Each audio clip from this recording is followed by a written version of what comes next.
In spite of being a habitual saver, I still managed to experience a fair amount of data loss while working on this video, which has delayed its release.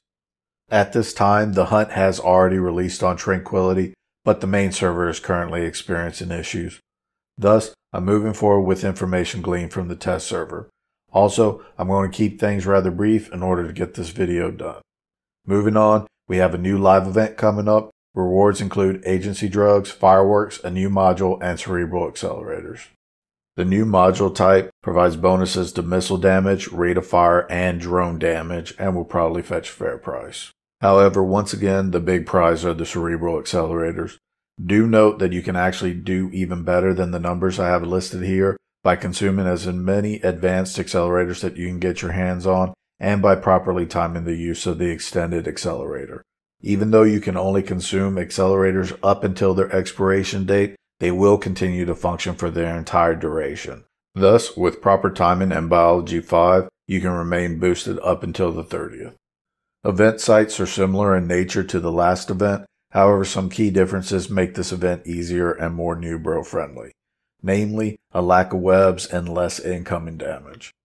To clear the site, simply kill rats until the Raka Tahiri battleship spawns and then kill that. It contains the main loot drop of the site, but I have observed other ships dropping fireworks and agency drugs. Also note that the inert capsule containers contain compressed capsules which function similarly to overseer effects. They can be sold to NPC sell orders, but the ones I found in HighSec were only worth about 164,000 ISK. Video of the site will follow after the fits. The fits I'm provided are designed to be inclusive.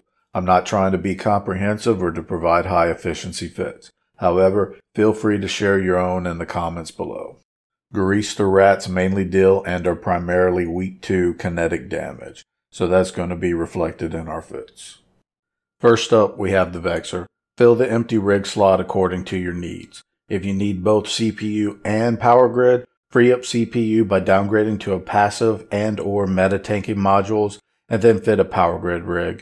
Don't worry, I designed the tank to be able to handle some downgrades and less than stellar tanking skills. Use a full flight of light drones to kill frigates and a mixed flight to kill everything else. Only fire your blasters at frigates if you are approaching them in order to minimize transversal. You won't be able to establish a tight enough orbit to effectively use Void with your prop mod on. Thus save that for when the site is contested. In such cases, turn off your prop mod, orbit within Void's optimal, and overheat your guns when the ship gets close to dying. All other times, probably best off just sticking with null. Alphas can fly this fit by swapping the T2 target painter for a meta variant or for a missile guidance computer. Alright, so the Bellicose comes with an innate bonus to target painters, which can really boost your damage application to frigates. However, a target painter requires decent skills to be more effective than a missile guidance computer.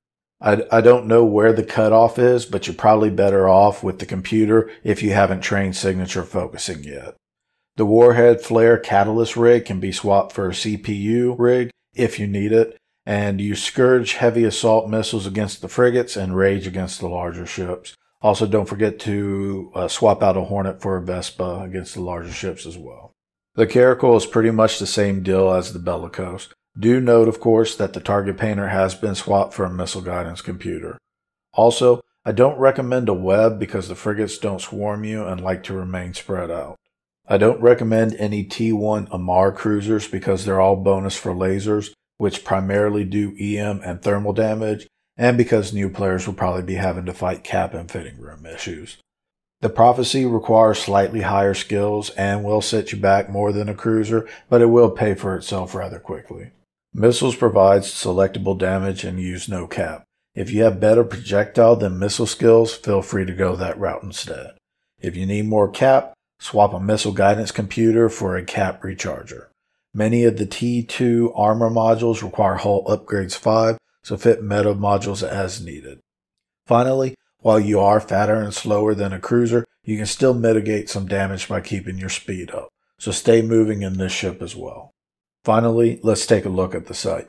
First, you need to make sure your overview is set up correctly. You want beacons selected under Celestial and all irregular ships selected under Entity. The site itself is pretty simple. Just remember to turn on your tanky mods, including your prop mod, always stay approaching or orbiting enemies, and kill ships until the Rocket Tahiri spawns. Drone aggro was rather light for me on the test server, but keep an eye on your drones just in case. If any ninja looters go flashy around you, ignore them. There's a high probability that they are PvP fit and that they'll wipe the floor with you. Alright, that'll do it for my commentary, but I'll let the rest of the site play out. Until next time, fly smart.